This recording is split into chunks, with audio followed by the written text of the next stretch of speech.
Hello दोस्तों, एक बार फिर से आप सभी का स्वागत है एजुकेशन बाइट पर। साइंस की आज की क्लास में हम साइंस का वही चैप्टर करेंगे जो लास्ट क्लास में स्टार्ट किया था, तत्वों का वर्गीकरण। उसी को आज हम कंप्लीट कर लेंगे। लास्ट क्लास में हमने परमाणु, अणु, तत्व, यौगिक, इलेक्ट्रॉन, प्रोटॉन, न्यूट्रॉन क्या होते हैं, इनके बारे में कक्षाएं, उपकक्षाएं, KLMN या SPDF क्या होती है, किस तरीके से इलेक्ट्रॉन आपके रहते हैं, 2n² वाला जो आपका था वो सभी हमने पढ़ लिया था। और वहाँ पर मैंने आपको तत्व पढ़ाने के बाद ये बता दिया था कि तत्वों को कहाँ पर व्यवस्थित किया गया है, आवर्त सारणी के अंतर्गत। और आवर्त सारणी में तत्वों को कैसे दर्शाया गया वो मैं आपको आज समझाऊंगी। तो सबसे पहले मैं आपको एक बार आवर्त सारणी को दिखा देती हूँ।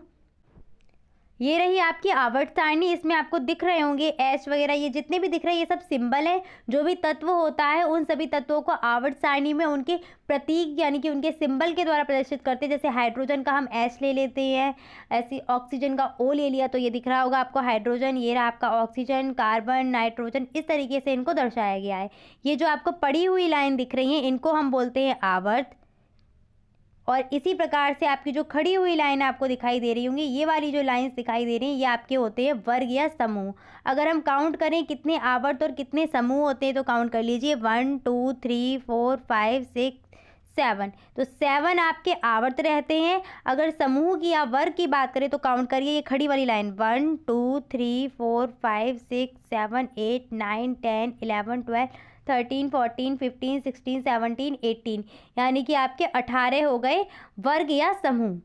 सबसे पहले कौन सी आवर्त सारणी आई थी, उसमें कौन कौन से कितने और क्या क्या समूह थे वो मैं आपको बता दूंगी। वो क्वेश्चन आपका एग्जाम में पूछा गया था, इसीलिए मैं आपको बता रही हूँ कि अभी ये जो आधुनिक आवर्त सारणी आपकी जो चल रही है आवर्त सारणी, उसमें कितने आपके आवर्त और समूह हैं वो मैंने आपको दिखा दिए। इसमें आप देख पा रहे होंगे ये आपका रहा हाइड्रोजन, लिथियम, सोडियम, पोटेशियम, ऐसी मैग्नीशियम रहा, कैल्शियम रहा, इधर आपको आयरन मिल जाएगा, ये कॉपर रहा आपका, ये कार्बन रहा, ऑक्सीजन। इन सभी को तो आप सुनते भी आ रहे हैं ना, आपको ये मिलते भी रहते हैं। अभी जितनी भी आपकी बेसिक साइंस है उसमें आपको ये सारे नाम मिले हैं। कार्बन डाइऑक्साइड में कार्बन भी आता है, ऑक्सीजन भी आता है। तो कहाँ कार्बन और ऑक्सीजन आपका दिया गया है, वो ये रहा।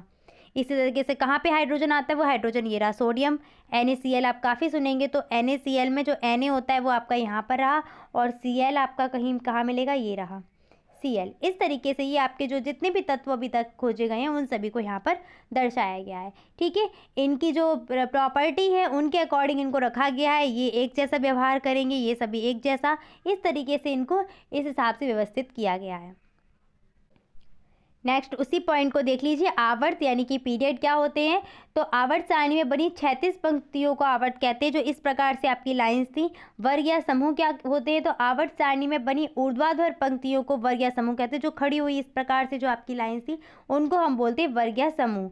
सबसे पहले आपकी मेंडलीफ ने आवर्त सारणी दी थी, और मेंडलीफ की मूल आवर्त सारणी उसको बोलेंगे या मेंडलीफ की आवर्त सारणी बोलेंगे। तो उसमें आपके 7 आवर्त थे और 9 वर्ग थे। अभी जो आपकी आवर्त सारणी चल रही है वो है दीर्घाकार आवर्त सारणी। इस आवर्त सारणी में आपके 7 आवर्त और 18 वर्ग या 18 समूह हैं। तो इन दोनों पॉइंट्स को अच्छे से तैयार कर लेना, इनसे आपका क्वेश्चन पूछा जा सकता है। और एक बार ये क्वेश्चन आपका मेंडलीफ का आया भी गया है कि मेंडलीफ की मूल आवर्त सारणी में कितने वर्ग और कितने आवर्त थे। अब बढ़ते हैं संभारिक, समस्थानिक, समन्यूट्रॉनिक की तरफ। ये सभी आपने पढ़े भी होंगे, तो इनको एक बार समझ लीजिए। समभारिक, समस्थानिक और समन्यूट्रॉनिक। तो पहला आपका समस्थानिक लिया गया जिसको आइसोटॉप्स बोलते हैं। समस्थानिक यानी कि आवर्त सारणी में इन सभी का स्थान कैसा होगा, समान होगा। अब एक बात मैं अगर आपसे पूछूं कि परमाणु को कितने भागों में बांटा गया था, तो आपके दिमाग में तुरंत आएगा क्या, इलेक्ट्रॉन, प्रोटॉन और न्यूट्रॉन। तो बस इन समस्थानिक, समभारिक और समन्यूट्रॉनिक में इन्हीं का खेल है। अब पहले हम बात करेंगे समस्थानिक वाले की। तो ये जो तत्व होते हैं इनका क्या होगा, स्थान समान है। इसका मतलब क्या है, इनका परमाणु क्रमांक समान होगा। परमाणु क्रमांक समान है इसका मतलब इसमें क्या, इलेक्ट्रॉन और प्रोटॉन तो समान होने ही होने हैं। तो क्या चीज़ डिफरेंट हो सकती है इसमें, बचे हुए न्यूट्रॉन। तो ये जो समस्थानिक होते हैं वो ऐसे तत्व होते हैं जिनका परमाणु क्रमांक समान होता है परंतु द्रव्यमान भिन्न होता है। परमाणु द्रव्यमान भिन्न होगा, परमाणु क्रमांक समान होगा। अब देखो न्यूट्रॉन अलग अलग हो जाएंगे तो इससे आपका जो द्रव्यमान संख्या बनती है वो सीधे सीधे भिन्न हो जाती है कि नहीं, क्योंकि द्रव्यमान संख्या बनी किससे थी, आपकी प्रोटॉन और न्यूट्रॉन की संख्याओं के ऐड करने से ही तो द्रव्यमान संख्या बनी थी। अब सीधी सी बात है, जब परमाणु क्रमांक समान है यानी कि हर स्थिति में प्रोटॉन तो एक ही रहना, न्यूट्रॉन अलग अलग हो जाएंगे। अब इस चीज़ को आप यहाँ पर बहुत अच्छे से समझ जाएंगे। जैसे पहला आपका दिया है 1H1, 1H2, 1H3, तो यहाँ पर ये नीचे क्या लिखते हैं हम, परमाणु क्रमांक, यानी कि ये हाइड्रोजन के परमाणु हैं और सभी के परमाणु क्रमांक एक रहेंगे क्योंकि वो हाइड्रोजन का ही, यानी कि सभी में इलेक्ट्रॉन कितने, एक एक एक है। अब यहाँ पर अगर हम प्रोटॉन निकालें तो प्रोटॉन भी आपका एक निकलेगा और न्यूट्रॉन कितने निकलेंगे, आपके 0 निकलेंगे।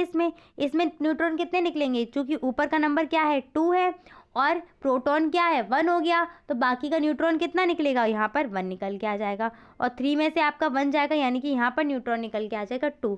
तो आप देख रहे हैं सभी में न्यूट्रॉन कितने निकल के आ गए, 0, 1, 2 न्यूट्रॉन अलग अलग हो गए हैं और प्रोटॉन क्या है, समान है। एक बार फिर से इस चीज़ को समझ लीजिए बहुत अच्छे से।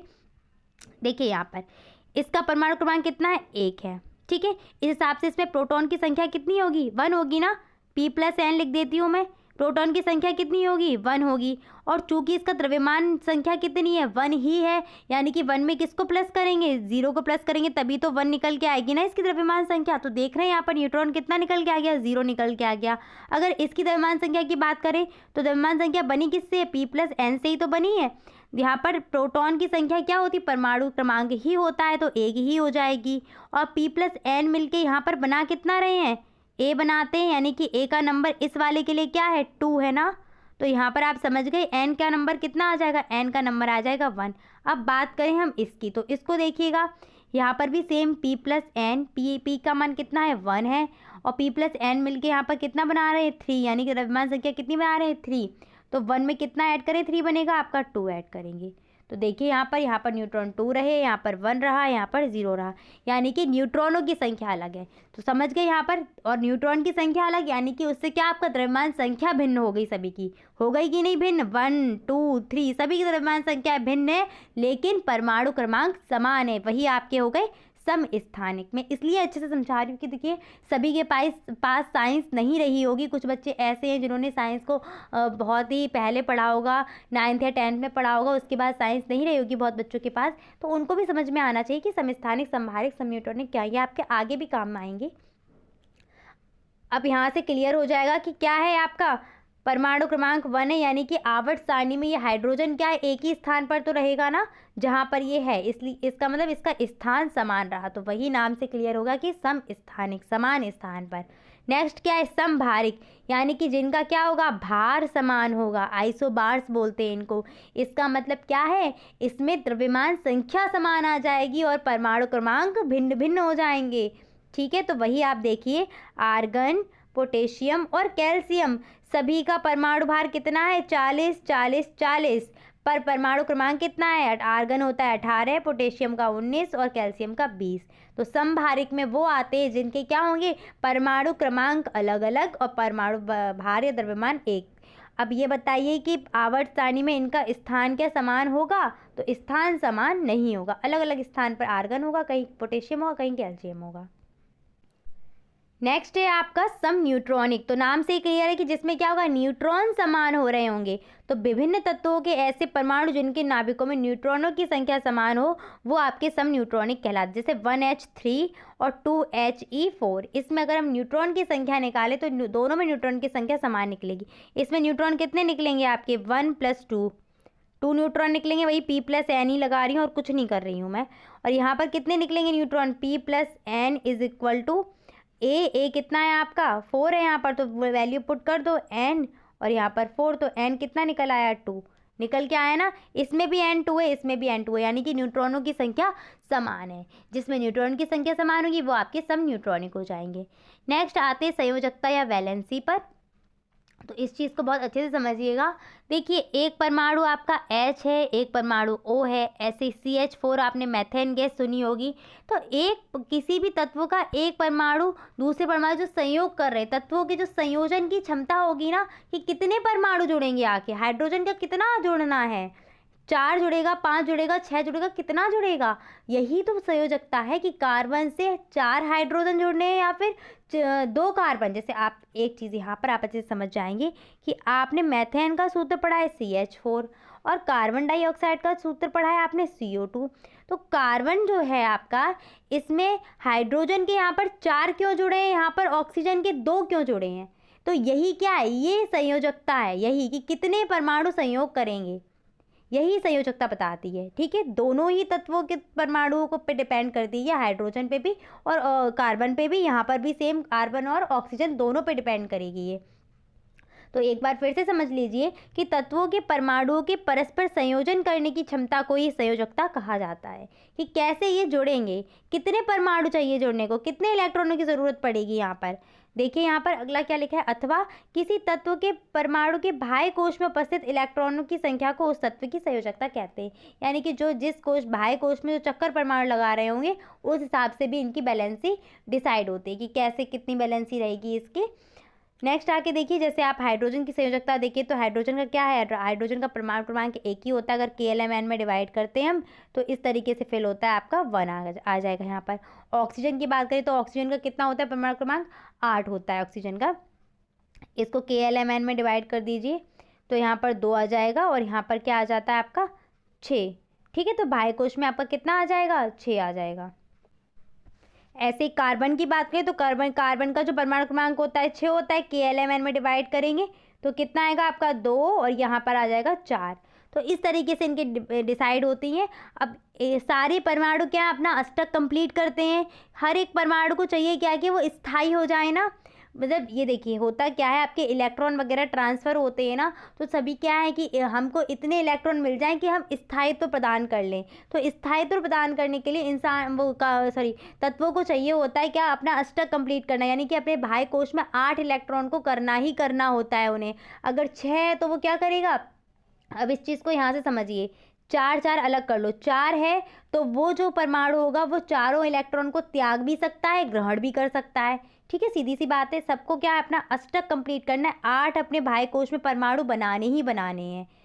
अगर उसके पास 4 होगा, जैसे मान लो अगर 1 है किसी के पास, तो वो 1 क्या करेगा, सीधी बात है, 1 इलेक्ट्रॉन को त्याग देगा, उसकी बात पूरी हो जाएगी, अपना अष्टक वो कंप्लीट कर सकता है। 2 है तो 2 इलेक्ट्रॉन को भी त्याग देगा, यानी कि सीधे किसी और को दे देगा। 3 है तो 3 को भी त्याग सकता है। 4 है तो 4 वाला क्या कर सकता है, त्याग भी सकता है इलेक्ट्रॉन्स और ले भी सकता है किसी से।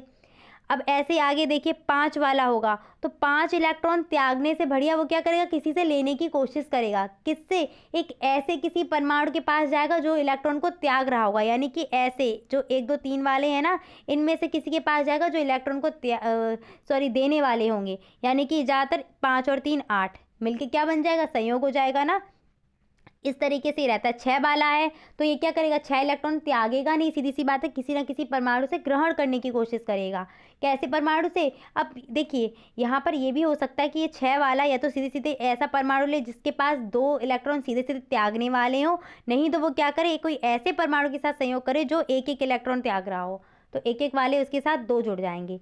जैसे यहाँ पर मैंने कार्बन को बोला था, तो कार्बन की संयोजकता क्या है, 4, और ऑक्सीजन की संयोजकता होती है आपकी 2। यानी कि कार्बन को अपने पूरे चेक करने हैं 4, मतलब उसको 4 चाहिए और है, 4 तो उसके पास ऑलरेडी होंगे, 4 उसको और चाहिए होंगे। यहाँ पर ऐसे समझिए, 4 उसके पास है, 4 उसको और चाहिए, और ऑक्सीजन के पास क्या है, 2, तो ऑक्सीजन को चाहिए हैं यहाँ पर 2, और ऑक्सीजन का कंप्लीट हो जाएगा। तो बस ये 4 क्या है, 2 इसके पास और 2 इसके पास जाके ऐसे ही आपकी CO2 बनती है। वो बॉन्डिंग बहुत ज़्यादा डिटेल में है, वो मैं आपको यहाँ पर क्लियर अच्छे से नहीं कर पाऊँगी क्योंकि वो मुझे पूरा डिटेल में जाना पड़ेगा उसके लिए। बस अभी आप इतना समझ लीजिए कि संयोजकता है क्या, कि एक तत्व किसी दूसरे तत्व के कितने परमाणु के साथ संयोग करना है, क्या कैसे जुड़ेगा, वही उसकी जो क्षमता होगी वही कहलाती है उसकी संयोजकता। आई होप आप लोग को इतना यहाँ पर समझ में आ गया होगा। वो चीज़ें जो हैं आपने 11th 12th में पढ़ी होंगी, बहुत काफ़ी डिटेल में वो चीज़ें, कैसे कैसे इलेक्ट्रॉन संयोग करते हैं, क्या बॉन्ड बनता है आपका, single bond, double bond, triple bond, ये बहुत अच्छे से आप लोगों ने पढ़े होंगे। ये सेमेस्टर आपके अगले सेमेस्टर में मिलेगी ये चीज़ें, तो वहाँ पर मैं आपको बॉन्डिंग आपका अगर है तो मैं आपको करवाऊँगी। ठीक है, अब बढ़ते हैं रसायन की भाषा की तरफ। तो इसमें कुछ नहीं है आपकी कि कोई भी तत्व है तो उसको किस तरीके से हमें लिखना है, प्रतीक चिन्ह उनके किस तरीके से लिखे जाते हैं, वही सब आपका है। तो प्रतीक क्या होता है? किसी तत्व के नाम के लिए प्रयुक्त संक्षिप्त अक्षर को उसका प्रतीक चिन्ह कहते हैं। जैसे हाइड्रोजन का पूरा नाम ना लिख के क्या H लिख देते हैं, कार्बन का पूरा नाम लिख के हम क्या करते हैं C लिख देते हैं, ऑक्सीजन का पूरा नाम ना लिखने की बजाय O लिख देते हैं। ऐसे आपका नाइट्रोजन हो गया तो N लिख दिया, सल्फर हो गया S लिख दिया, फॉस्फोरस के लिए P बना देते हैं, कैल्शियम के लिए CA बना देते हैं। तो ये किस तरीके से इनको कैसे करते हैं, वही चीज़ इसके अंतर्गत आती है। जैसे यहाँ पर आप देख सकते हैं कार्बन का C, हाइड्रोजन का S, सल्फर का S, नाइट्रोजन का N, ऑक्सीजन का O, सोडियम का Na क्यों लिया, S क्यों नहीं लिया? ये इसलिए S पहले से ही आ चुका है सल्फर का। कुछ देखिए ऐसे तत्व होंगे जो पहले खोजे जा चुके हैं। मान लो सल्फर हमने पहले खोज लिया और हमने इसको दे दिया S। अब कोई ऐसे ही नाम का आ रहा है S, जिसका हमें प्रतीक चिन्ह S बनाना है, तो हम सोडियम के लिए S नहीं देंगे। फिर हमने किया क्या, हमने फिर ऐसे स्टार्टिंग किया कि हम उसके साथ कुछ और भी डिजिट लिखने लगे, ठीक है। तो उसके संग जब कुछ और आने लगा, फिर वही सा से मिल गया कोई भी ऐसा वर्ड जिसमें एस आ रहा है, तो हमने उसका लैटिन नाम ले लिया, ठीक है। सोडियम का लैटिन नाम होता है नेट्रियम, तो हमने वहाँ से एन ही ले लिया। ऐसे ही आपने देखा होगा आयरन, आयरन का क्या है आपका आई नहीं होता, आयोडीन का आई होता है ना, आपको आयोडीन का आई मिलेगा। और आयरन के लिए हम क्या लिखते हैं एफ ई, क्योंकि इसका लैटिन नाम क्या होता है फेरम होता है, इसलिए हम एफ ई से इसको डिनोट करते हैं। तो कुछ तत्वों के क्या है लैटिन नाम से उनके प्रतीक चिन्ह लिए गए हैं। कैल्शियम का सी हो गया, क्लोरीन का Cl होता है, मरकरी का Hg, इस तरीके से इनके होते हैं। ऐसी सिल्वर हो गया आपका, गोल्ड हो गया, इनके भी G और ये नहीं होते हैं, S नहीं होता, उनका Au और Ag होता है। इस तरीके से इनको अलग अलग प्रतीक चिन्ह इन सभी के दिए गए हैं तत्वों को पहचान के लिए। अब हम आते हैं नाभिकीय क्रिया और रासायनिक क्रिया में क्या डिफरेंस है, कैसे क्रियाएं होती हैं ये। तो नाम से ही आप समझ जाएंगे नाभिकीय क्रिया यानी कि इसमें नाभिक में कुछ ना कुछ चीज़ें हो रही होंगी, रासायनिक क्रिया इसमें कुछ ना कुछ मतलब दो परमाणु मिलके कुछ बना रहे होंगे, इस तरीके से होगा। आप देखिए क्या है ये। पहला है आपका नाभिकीय क्रिया। तो नाभिकीय क्रियाओं में क्या होता है, इन क्रियाओं में परमाणु के नाभिक में परिवर्तन होता है। नाभिक से कुछ इलेक्ट्रॉन या प्रोटॉन नाभिक में पाए जाते हैं ना, तो उनमें कुछ चेंजेस होगा, यानी कि नाभिक टूट के या तो दूसरा नाभिक बन जाएगा। अब देखो दूसरा नाभिक बनने का मतलब ये कहने का है कि वो दूसरा परमाणु बन जाएगा, ठीक है। इस चीज़ को आप लोग समझिएगा कि नाभिक में चेंजेस होंगे तो उससे क्या होगा, दूसरा परमाणु बन जाएगा।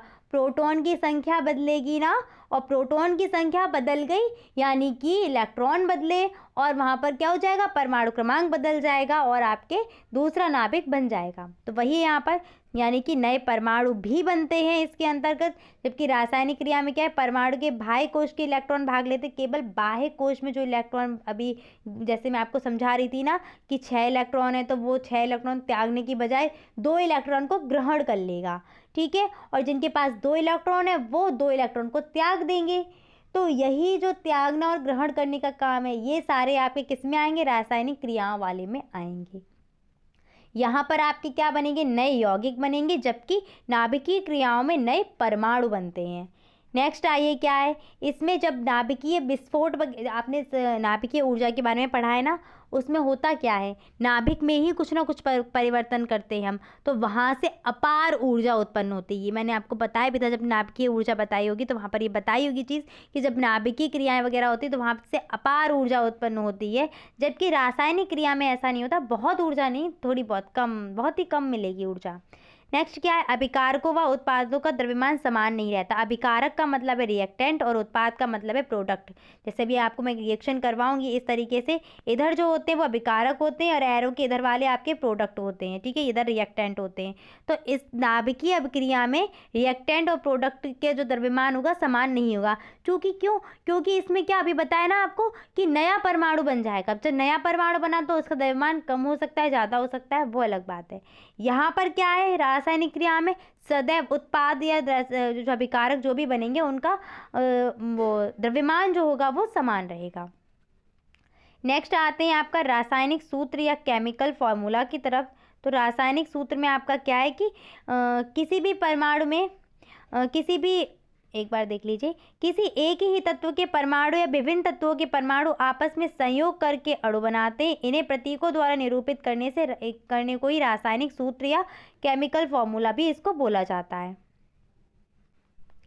कहने का मतलब ये, जैसे मैंने आपको लास्ट क्लास में शायद क्लास स्टार्ट करने से पहले ये चीज़ बताई थी कि आपके सिलेबस में या आपके एग्जाम में क्या क्या क्वेश्चन पूछे गए हैं, ब्लीचिंग पाउडर का सूत्र, नमक का सूत्र, आपका खाने का सोडा का, धावन सोडा का, तो वो सूत्र जो मैं नाम ले रही थी वो यही है आपके रासायनिक सूत्र, ठीक है। यहीं पे आपके आणविक सूत्र आएंगे, मूलानुपाती सूत्र आएंगे, या आपने शायद सुने भी होंगे नाम। तो वही है कि जो भी आपका यौगिक बनेगा या जो भी तत्व बनेगा, जैसे मान लो CO2 मैंने लिखा है, तो इस CO2 में एक है क्या, कार्बन डाइऑक्साइड है। मैंने क्या किया, कार्बन का प्रतीक चिन्ह लिया, ऑक्सीजन का प्रतीक चिन्ह लिया, उसमें जितनी भी संख्या में ऑक्सीजन जुड़े हुए हैं उनको लिख दिया, और हमारा क्या बन गया, केमिकल फॉर्मूला। यही केमिकल फॉर्मूला होता है, वही सब लिखा हुआ है कि इनको प्रतीकों के द्वारा निरूपित करना ही रासायनिक सूत्र कहलाता है।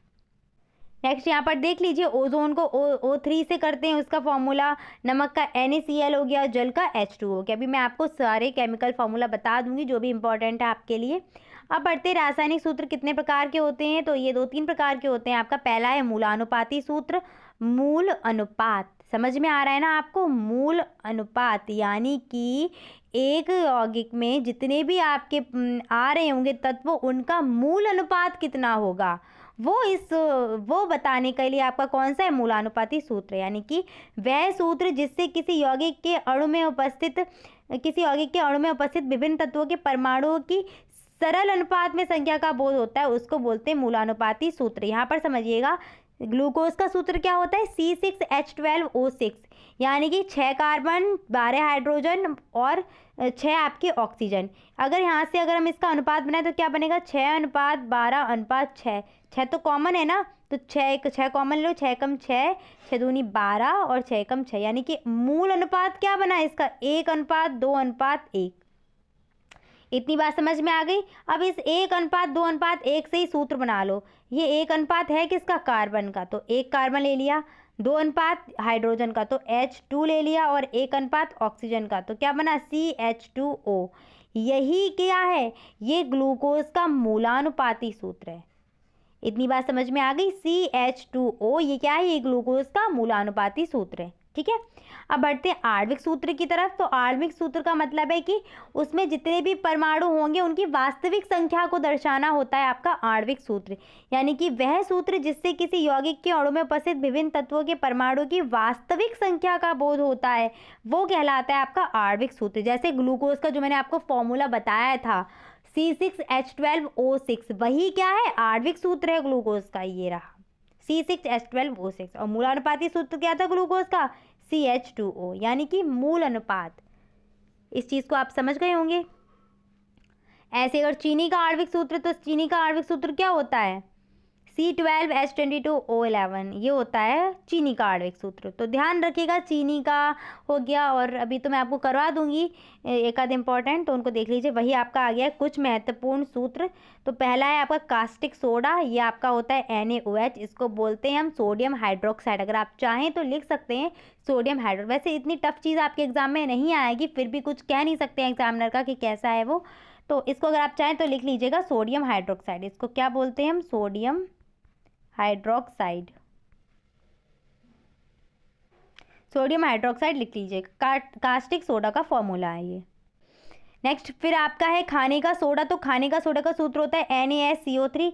एक चीज़ ध्यान रखिएगा, जैसे मैंने आपके लिखे हुए हैं सूत्र, इनको इसी तरीके से लिखिएगा। देखिए मैं आपको शायद प्रतीक में एक चीज़ बताना भूल गई, जब भी हम किसी परमाणु को दर्शाते हैं, मान लो जैसे मुझे क्लोरीन लिखना है, तो क्लोरीन को Cl लिखते हैं, तो पहला जो लेटर होता है वो कैपिटल बनता है और दूसरा वाला स्मॉल बनता है। तो ये जो आप ऐसा ना करना कि Na बना दिया, H स्मॉल कर दिया, C स्मॉल, O3, नहीं, कैपिटल बनेंगे सारे। C कार्बन का प्रतीक है कैपिटल, O ऑक्सीजन का प्रतीक है तो कैपिटल बनेगा। इस चीज़ को खास ध्यान रखिएगा, इसलिए मैंने अच्छे से लिखे हुए हैं आपको। तो खाने के सोडे का फॉर्मूला क्या है कि NaSCO3, यानी कि इसको बोलते हैं सोडियम बाइकार्बोनेट। अगर आप चाहें तो लिख लीजिएगा सोडियम बाइकार्बोनेट। दावन सोडा होता है Na2CO3 इंटू 10H2, यहाँ पर कर लेना, ठीक है। तो वो आपका हो जाएगा सोडियम कार्बोनेट। चूना पत्थर का होता है calcium carbonate, CaCO3, calcium carbonate है ये। सिरका आपका CH3COOH, इसको बोलते हैं एसिटिक एसिड। इसका रासायनिक नाम है एसिटिक एसिड, साधारण नाम है सिरका, और सूत्र है आपका CH3COOH। नमक का सूत्र है आपका NaCl, और इसका जो रासायनिक नाम है वो है सोडियम क्लोराइड। ग्लूकोज, तो ग्लूकोज का सूत्र है आपका C6H12O6, ये मैंने आपको बता ही दिया था अभी। जल का क्या है, H2O सूत्र होता है। नौसांदर का सूत्र होता है आपका NH4Cl, रासायनिक नाम है अमोनियम क्लोराइड। और लाफिंग गैस का सूत्र होता है आपका N2O, nitrous oxide.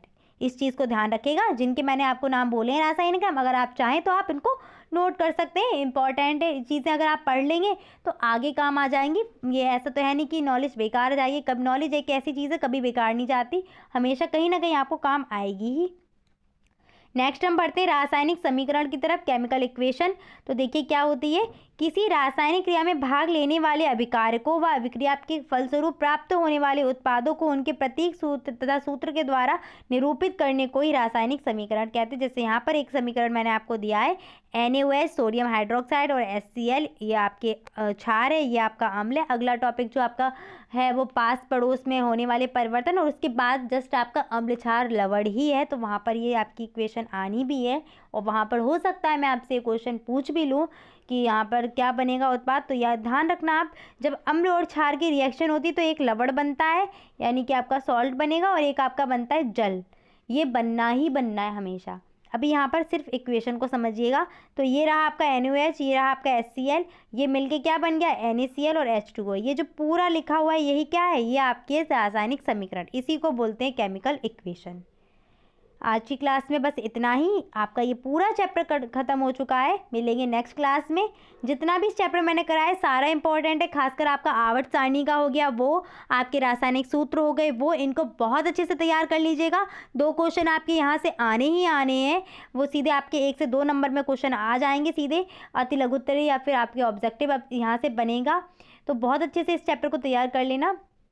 Next class में मिलते हैं। वीडियो अच्छी लगती है तो प्लीज़ अपने दोस्तों को ज़्यादा से ज़्यादा शेयर करिएगा। Thanks for watching and please like share and subscribe my channel. Bye bye, take care.